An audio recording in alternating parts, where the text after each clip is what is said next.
Hey, Sam. What did the king say when he got his foot covered with mud? I'm not sure. Oh, Mashu. It's not funny. Okay, well, that sucks because I'm really trying my best.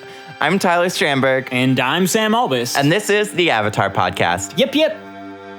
On this podcast, we watch the Nickelodeon show Avatar: The Last Airbender episode by episode and discuss it in detail. We talk about plot, themes, and character development throughout the show, as well as anything else we may notice that's also relevant to what's going on in the Avatar world or what's going on in our world. At the end of each episode, we'll talk about who our favorite character was, as well as give the episode a rating on a scale of 1 to 10. You're listening to the Avatar Podcast. Yip Yip. Sam, today we are talking about the 5th episode of the series titled The King of Omashu. I should clarify season 1, not just the series. I guess it is both the 5th episode of the series. Well, didn't you say book 1? Of season 1. Didn't you say book 1 already? I said it at some point. But we don't remember. Okay, I'm going to read the overview now. Yes, please read us what this episode is about.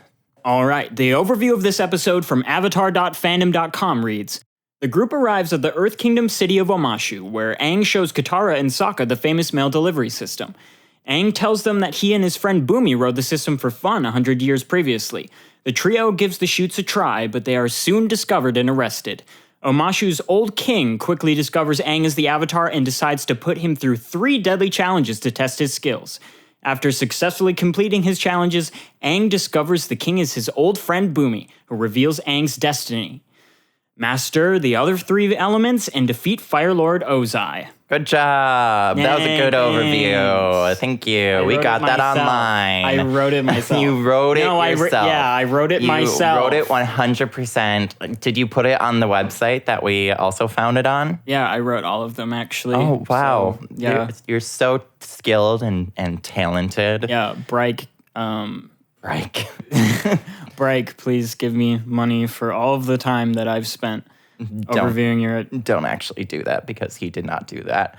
Another quick note about this episode, it premiered on Nickelodeon on March 18th, 2005, and was written by John O'Brien. A lot of the episodes that he wrote, I am very aware of that he was the writer of them. So you're saying there are many episodes that he wrote that you don't like? Is that what you're saying? No, Sam, that sounds too verdict-y. We're not at that. That's at the end of the episode. Well, okay, I'm saying whatever. that I noticed what episodes are his. Okay. So that's that. Do we want to get into the very first part? Yes. Let's talk about plot and themes.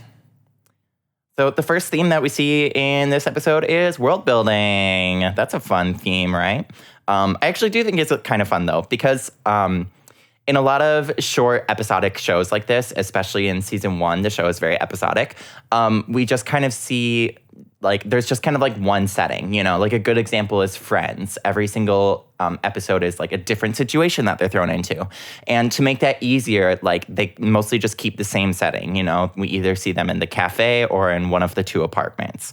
But here, every single place that they visit is uniquely different. They don't kind of just blend all of the towns together. They don't kind of just try to focus on the group. They really make a point of making a world out of the city of Omashu. Yeah, I love the entire design of the city. I think it's so cool that the concept of the city is that they took it and literally carved it out of the mountain. Yeah, it's super cool. Yes, it looks so cool. And the fact that they, thought of using gravity as a way to move their mail around. Yeah. It's so cool. It's such a minute detail that serves as more than just the plot, too. Mm-hmm. There's other small things, too. I noticed at one point when they were writing the mail system, there was snow on the roofs of the...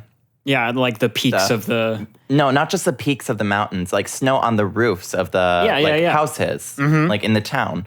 I always, when I watch this episode or think of watching this episode, I always think of the shot where they first get into the city and past the gate, and it's literally just a panoramic, up, yeah. Yeah, shot up, and you see the whole city, and it just keeps going, and it's the art is incredibly detailed. The city is like a very vertical city, which is really unique to think about because not very many cities in our world are structured that way.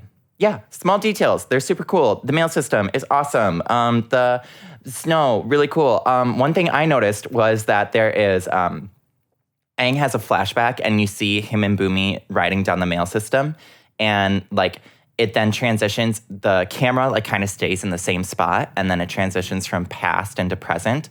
And in the shot, you see the mail system, obviously, but then you see like a tree right in front of it.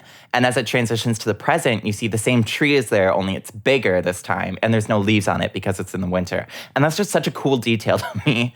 Like, there's so much attention to detail in this episode. Yeah, I was just going to say, it just shows that they pay attention to little things like that, you know? Yeah. And that just also shows that a lot of, you know, tender love and care went into crafting this series, which, you know, I mean, that's only why we're makes here. Yeah, exactly. The mail system also serves as a really good point to make the city more diverse and unique. And that helps us talk about our next theme, too, which is everything is not what it seems. I would cue that Selena Gomez song, but we don't have the rights for it. Yeah, let's not play a song we don't have rights for. I would like to talk about this, so I'm going to. Please go for it. Right at the beginning when they all get to the city, and the first thing that Aang wants to do is, you know, slide down this mail system, because we see in that flashback that Bumi was the one that opened his eyes to the mail system and its alternate use. And the same thing happens to Sokka and Katara. Aang opens their eyes to it. They're thinking a certain way about the mail system, like they see when they, you know, get into the city. They are seeing like packages being transported via this, you know, mail system. You know, they see them sliding down. Yeah, but I think it's funny you say that because I'm pretty sure that Bumi says, like, open your eyes, look around you. What do you see? You know, so I think that's funny that you say it, like, Bumi opened Aang's eyes to the world of possibilities. Well, yes, he did. Yeah, I definitely, like, unconsciously just ripped that line. Yeah, no, you 100% planned it. No, I didn't. I'm going to be 100% honest. My unconscious mind took over there and made me smarter than I actually am. Yeah, so I really like that because, I mean, it's a big theme in this episode, like the biggest. Yeah, and it's a theme that carries out throughout the episode. Obviously, we see that in the challenges. We should talk about those a little bit. The first challenge is probably where we see it. I don't want to say see it most, but it's the most obvious example of him thinking outside the box. He needs to think outside the box, yeah. Yeah, so let's talk about the first challenge. So yeah, they get Bumi calls them in, has them like in the castle, and they're having like a feast or whatever. Yeah, I forgot about that. That's actually another really good example of like not everything is what it seems, because like they think that he's gonna throw them in prison. Oh, yeah. And he says like throw them, and they're like, oh no, he's gonna jail us. He's gonna jail us. and he says a feast. Yeah, that is another great example. I didn't think about that, which is another kind of like trick that he pulls, because he's only doing that to prove that Aang is the Avatar, you know? So he's kind of tricking them into revealing themselves, which is kind of another layered, like not everything is what it seems to be. We're getting too deep. My brain This is hurts. too meta. My brain hurts. You're getting too deep in the meta. Am I Leonardo DiCaprio? Is this Inception? Am I in Inception? Okay, I'm gonna go back to explaining the thing now. Yeah, the challenges. First challenge. We see he is bouncing off the pointy Rockies, and he tries climbing up the ladder against the flow of water. That's smart. Go Aang, you're 12 years old.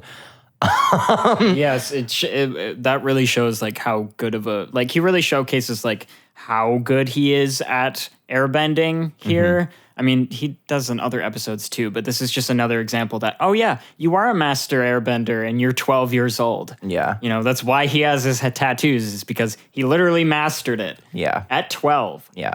I mean, obviously climbing up the ladder from the bottom of the waterfall doesn't work too well. No, and that's the very obvious thing to do, and even Bumi comments on it. It's just like, oh, climbing the ladder. No one's tried that before. God, he's such a dick. I love him. Yeah. And then he tries diving in headfirst from the top. Is that correct? Like, he somehow makes his way from the bottom of the cave up to the top through, like, jumping back and forth and probably some cool airbending. And then he dives in from the top, and that also doesn't work. But the water kind of just, like, carried him down before shooting him back out. Yeah, the force of the water was too strong. I didn't The think force it was was gonna too strong for Aang. Exactly. So anyway, let's move on. After that, he, like, breaks off one of the pointy rocks. Stalagmites. Yes, thank you. I'm sorry. It's a stalagmite. That's a... Stalactites hold tight to the ceiling. Stalagmites are the other one. You know what? Those are two $10 words, Sam. You now have $20. I've established myself as the smart boy. Congratulations. You are smarter than fifth grader. So yeah, he breaks off the tip of the stalagmite and he throws it at the waterfall and then airbends behind it to like accelerate it or what. See, I thought that he was airbending to like break the stream of water so that the stalagmite. There we go.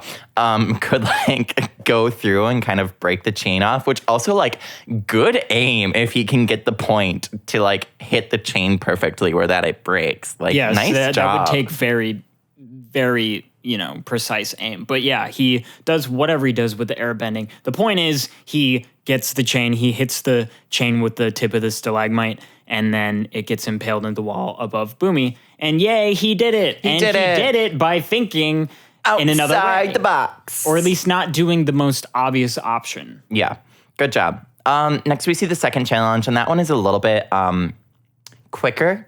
So this should be kind of quick. The only time he really has to think outside the box here is realizing that the animal he's chasing is not the pet that Bumi wants. Bumi wants his pet Flopsy, and he thinks it's the bunny with really long ears, which makes sense. Long ears, Flopsy, haha, that's cute. But then he realizes that it's like the big, I don't even know what kind of combination of animals it is.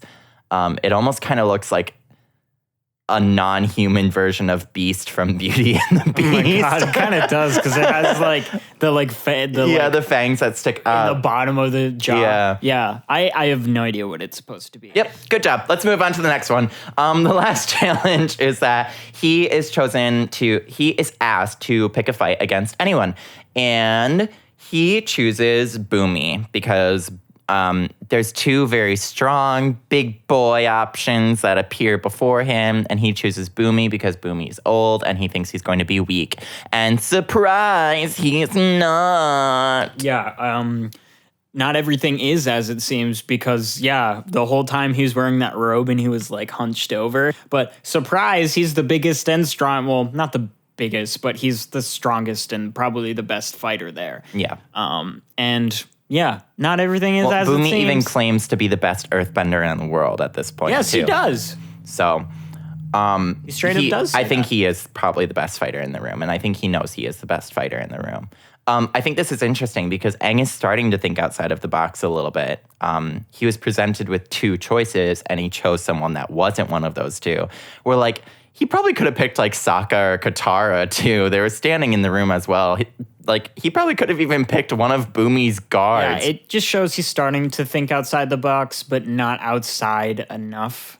But also, like, how was he supposed to know that Bumi's ripped? I don't know. How is he supposed to know that? Unless Bumi takes off his shirt. And starts throwing some big rocks at him. Yeah, like very big rocks. Yeah. Like giant rocks. This is also the first time we see earthbending outside of the intro. Really? Yep. Wow. The intro is the only time we see earthbending, and this is the first time we see it outside of that. Oh, wow. It's a good introduction because there's some like really good animation in this episode. There is. Let's move on to the last theme, which is that this episode is funny. And yes, that is a theme because I think it's important that pieces of media can be funny just for the sake of being funny. Yeah. And this episode has a lot of really great examples of that. The only thing that's important to the plot is at the very end, Bumi tells Aang that he has to defeat Fire Lord Ozai. Otherwise, you could completely skip this episode and not miss it. That's not true. I think Bumi also says that he's going to teach Aang earthbending whenever he's ready. Well, also, we're introduced to Bumi, and he does come back later. Yes. So you would be very confused as to who this person is. Okay, but you know what? The plot of this episode is one that can be skipped over. I fully agree. Really nothing of consequence. It's just a world-building episode. Yep. As we said before, like you see Omashu, and you also meet Bumi. And that's then perfectly you learn more about okay. Aang's character. And you also laugh a lot. There's a lot of funny parts in this. There is a So lot one of of my funny favorite parts, they're going down the mail chute, and obviously they get way off track on the mail chute. And they're sliding on like a balcony. And I think this is so funny. Like, you have no idea how much I lost it when I realized that this is what happens. There's 3 slats of wood like leaned up against the balcony and the railing. And they're heading straight for it in the cart. So you think they're just going to like slide up the pieces of wood like over the railing. But they just smash right through it. And it's so dumb. Like, it makes sense. Like, there's no way those 3 slats of woods would be able to support their weight. But like, it's just not expected. And it was a lot funnier than what I thought it would be. Also, like right at the top of the episode, they like, you know, they're heading towards Omashu, and Aang's like, oh my gosh, there's the people in Omashu are the nicest people ever. And then cut to this guard like chewing out Cabbage Guy, who is also introduced in this episode. Cabbage Guy was introduced in this episode. I also want to point out a part that I thought was very funny. Okay, what did you think was very funny? Yeah, when they're thrown in the like nice prison chamber that actually looks like a hotel room. When it's refurbished. Yeah, it's nearly refurbished. It straight up looks like a hotel room. Momo is like sitting on the couch when they get in there, and he's just like eating grapes or whatever he's eating. He's like licking an apple. He's not even eating. He's licking an apple. And then like his like theme starts playing. You know, Momo has like a theme that plays whenever he's on the screen. And then, you know, Aang has the bright idea to be like, oh, Momo can go through the vents and get Appa. And then he tries shoving Momo in the vents, and he just, you know, tries stuffing him, and the shots in the vent. I don't know. I think that's funny too, because he also says like, Appa's a 10-ton bison. I'm sure he can figure something out, as if like the fact that Appa's such a huge creature like contributes to his mental capacity to come up with a plan to break them out of prison. So I thought that was really funny. This also has a lot of really good lines from just like a lot of the characters. Katara has a really funny line in this, which surprised me. But here is some of what I think, I'm sure, Sam, you would agree with me, are some of the best lines in this episode. I'm from Kangaroo Island. Oh, Kangaroo Island, eh? I hear that place is really hopping. I got it! Yeah? He's an earthbender, right? Rocky! You know, because of all the rocks. We're gonna keep trying, but that is a good backup. You can't keep us here. Let us leave. Let us leave?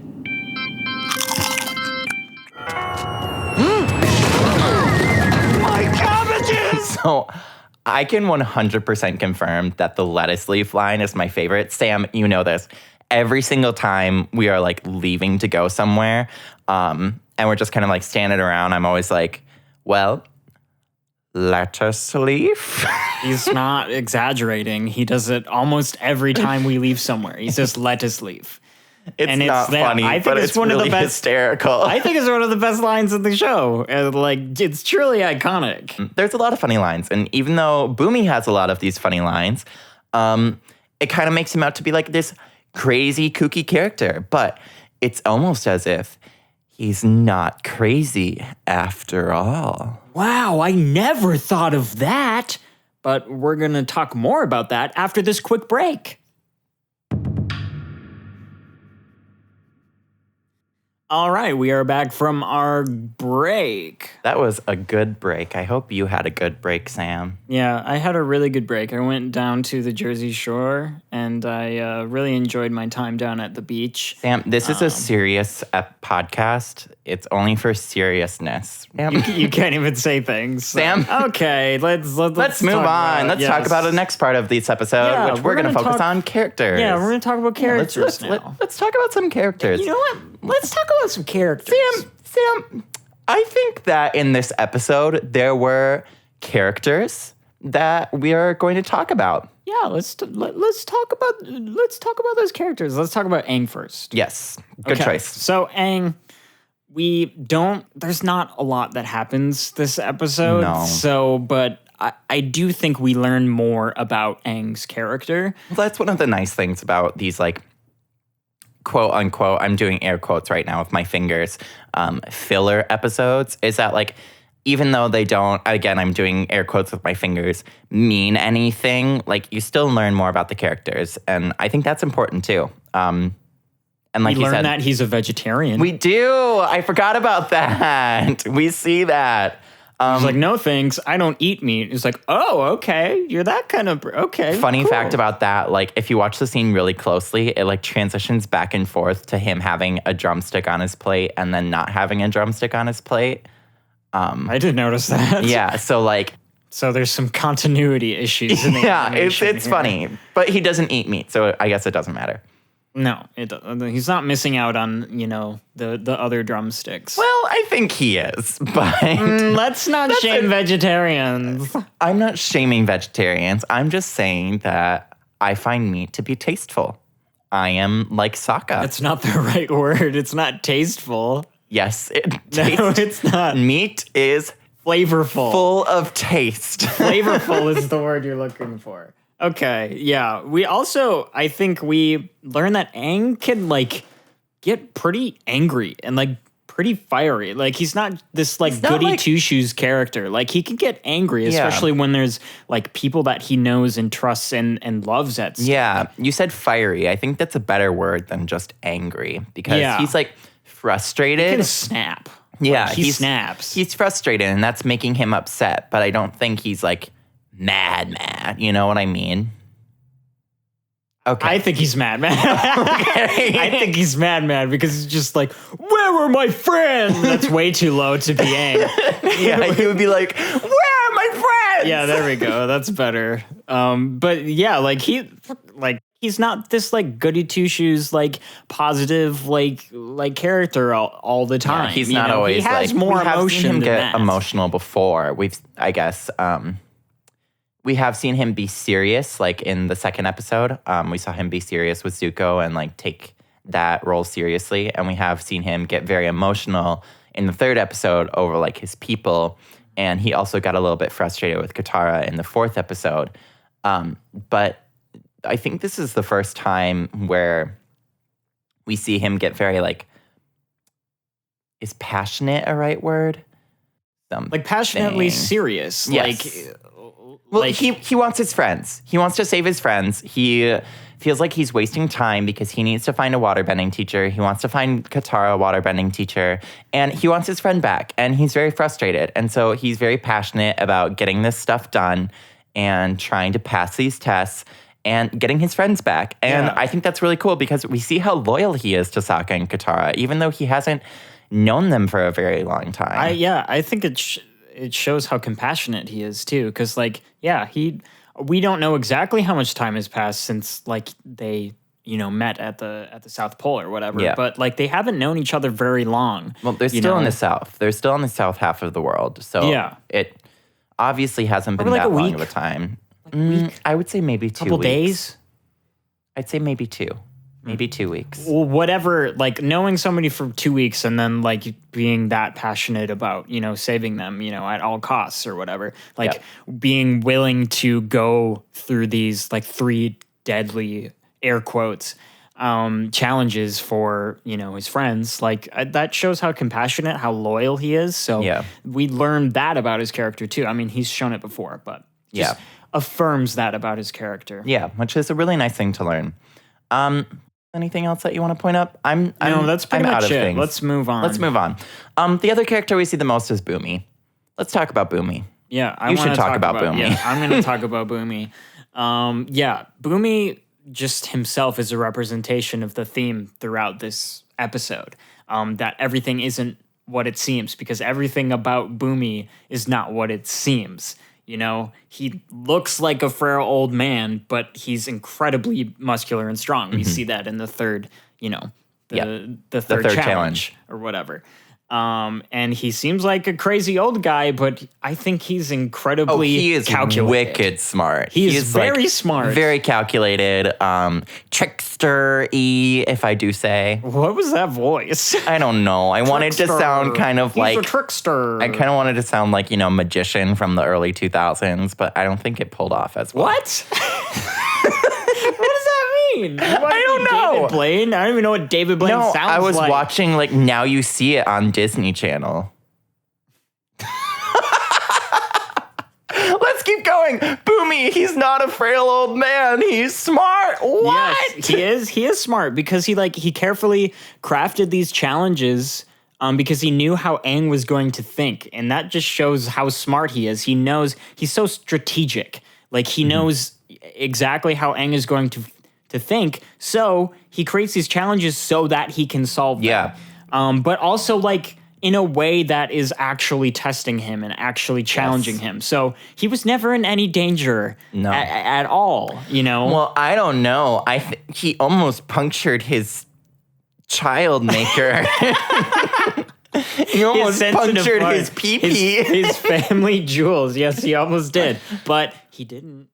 He's a master airbender. But he could have, so he was in danger. Bumi knows he's a master airbender. No, I agree with you. I fully agree with you. I don't think Aang was ever in any serious, real danger. Hey, hot take. If he can't handle those challenges, I don't think he can handle being Avatar. Ooh, he's also 12, and he's not supposed to find out that he was the Avatar until he was 16. But he still fights the Fire Lord a year later. Okay, yeah, but that's after he has all the experience of learning all of the elements. My hot take still stands. Okay, it is a hot take because I disagree with you. I'm trying to cool that take down, and it was you just are a not. take. Whether or not I believe in it or not doesn't matter. You literally said I just wanted clout. Oh my I just want clout on Twitter.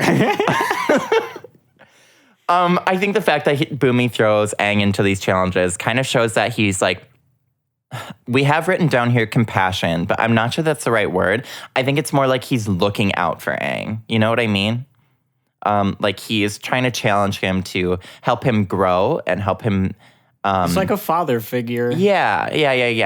It makes sense. He's much older and has a lot more experience than Aang at this point. But even when he was a kid, he was opening Aang to the possibilities, He's always been not a role model, but somebody that thinks in a different way that Aang does, so he can always teach him something. And now he is a mentor to Aang, Yeah. I think I definitely, when I watched the first time, or at least for the first time when I was old enough to, think critically about something, I thought he was going to be his earthbending teacher. It was just we're meeting Bumi, is his old friend. Oh, he's going to be his earthbending teacher. I didn't. I'm going to be very honest. When I found that out, I was like, oh, what? Where did that come from?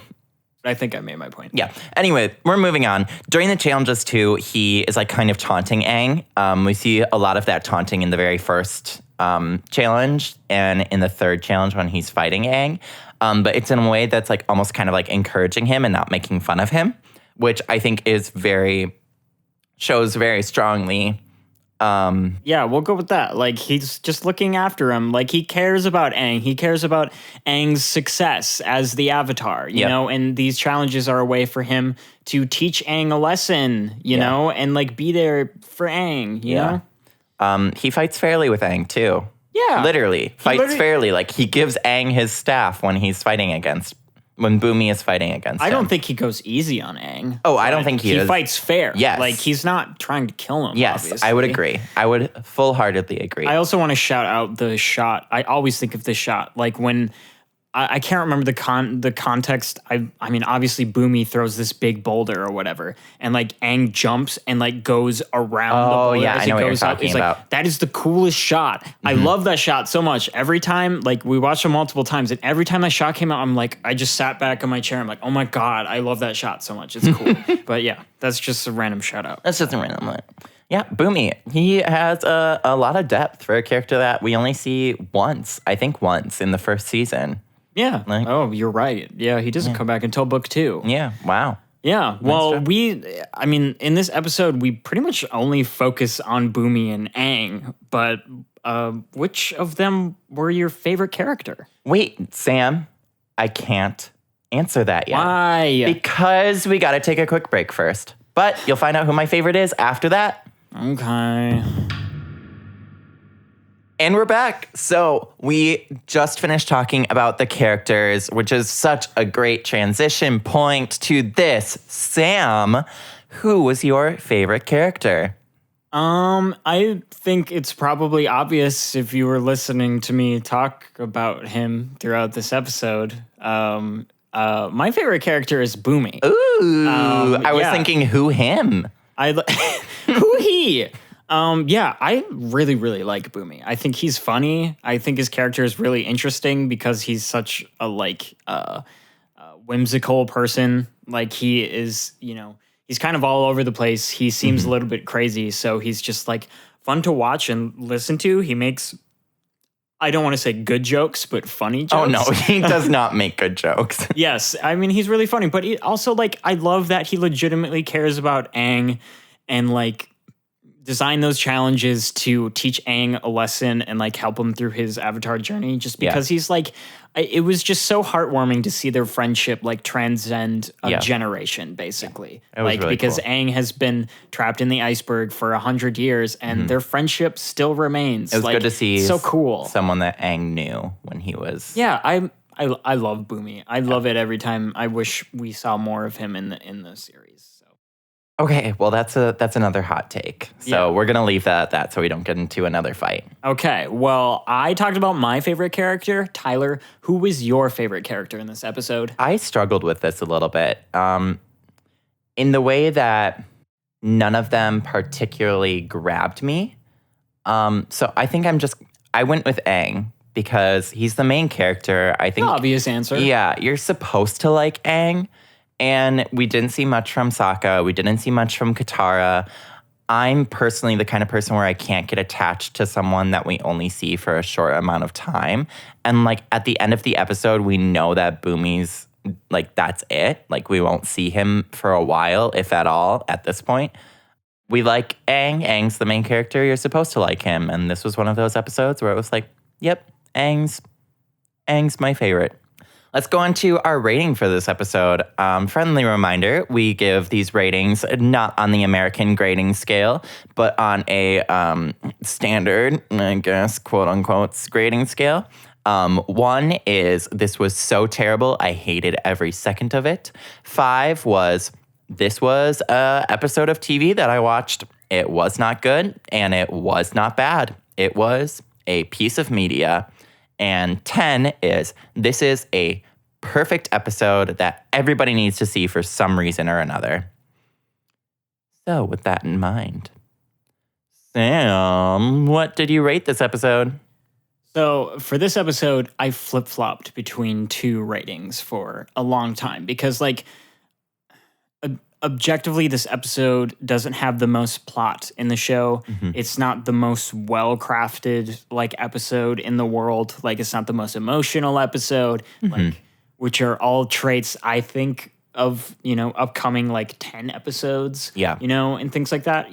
Really, really good episodes. But I enjoyed this episode so much. Which has value. Yeah, exactly. I enjoyed it. We watched it 2 or 3 times and I laughed at all the jokes every time. And I think it's just entertaining seeing Aang go through the challenges and things like that. So I'm giving this episode an 8.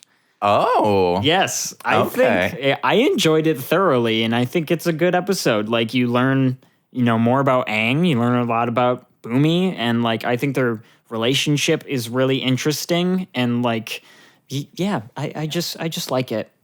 So I'm guessing you're flipping between the 7 and an 8? Yes. And you 7. settled on an 8. I did settle on it. Yeah, I don't think there's anything wrong with just enjoying an episode for its entertainment-wise, Yeah, I mean, exactly the same as one of our points. Enjoying something because it's funny is a totally valid thing. I mean, if we were constantly making things just for artistic reasons, then, whatever movie wins at the Oscars would always be the most artistic movie. Okay. Enough about that. I want to know what your rating for this episode is. Okay, Sam, I gave this a 5. Oh, was just 5. it didn't do it for me. It really did. It really did not. I never liked watching this episode as a kid, just because, like, Avatar was my favorite show, and I just hated watching an episode that I just kind of sat through without really feeling anything. And I felt the same way here. Like you've said many times, we have to watch this 2 or 3 times. I didn't even want to watch it a second or a third time. I watched it once and I was like, I'm good. That's about it. I do enjoy the jokes. The jokes are funny, but So they do it's not. just an episode. Yep. To you. Yep. Because it's not bad either. And that's it. That's a 5. I guess we're going to agree to disagree on this one. And that's okay. That's why we're both here. Mm-hmm. And that's all we have for this episode. A huge thank you goes out to our producer and audio engineer, Aaron Bogen, along with his production company, Sonovent Production, and Annie Galloway, who made our cover art and is our graphic designer. Make sure you join us next week. Follow us on Apple Podcasts, Spotify, or wherever you get your podcasts. And please give us a 5-star review on Apple Podcasts. It's super helpful to us. Don't forget to tell a friend about the show or share the show if you like it. If you want to get more involved with our Avatar content, please feel free to reach out to us. Send us questions about the show, fan theories you have, what you thought of this episode, something we mentioned that you liked, or something we didn't mention that you wish we would have. Our email is airbenderpod@gmail.com, or you can tweet us at airbenderpod. Both of those are AIRBENDERPOD. You can also follow us on Instagram with the same handle. If you want to keep in touch and stay updated in the Avatar fandom, make sure to join our Facebook community page at the Avatar Podcast Yip Yip community, where you can discuss the show with other fans and ourselves. You can find the link to that in the description of this episode. I'm Tyler Stramberg, the host, creator, and co-writer of the show. You can follow me on Twitter or Instagram, both at TylerJohn7. That's TYLERJON and the number 7. I'm Sam Albus, the co-host and co-writer of this show. You can follow me on Twitter at Sam_Albus or on Instagram at Sam Albus. That is ALBUS. Thanks for tuning in, and we'll see you next week. Bye. Yip, yip.